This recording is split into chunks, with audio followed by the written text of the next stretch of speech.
এটা হচ্ছে বাংলাদেশের সর্বশেষ প্রান্ত স্থলভাগ। এর পরে আর কোনো স্থলভাগ নাই, সব হচ্ছে জলরাশি। এটা হচ্ছে শাহপুরীর দ্বীপের শেষ অংশ। আমার পিছনে মায়ানমারের পাহাড়, আর এটা হচ্ছে বাংলাদেশের সর্বশেষ প্রান্ত। আমি এর আগে আরও একবার এখানে আসছিলাম, ভিডিও করছিলাম এটার ব্যাপারে। আজকে আবার আসলাম।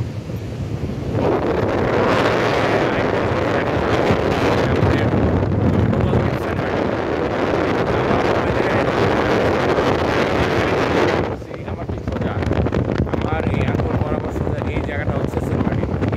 এই এরিয়াটা হচ্ছে, আমার খালি চোখে দেখা যাচ্ছে না, জুম করে দেখানো আসলে সম্ভব হয়, খালি চোখে দেখা যায়। সেন্ট মার্টিনটা হচ্ছে ঠিক এই আমার হাত বরাবর,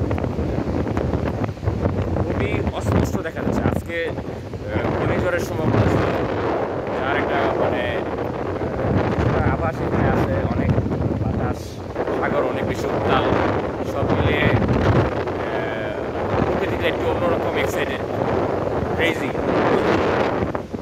আকাশটা যদি পরিষ্কার থাকতো, সেন্ট মার্টিন এখান থেকে পরিষ্কার দেখা যায়। সবাই যে এই যে দেখা যাচ্ছে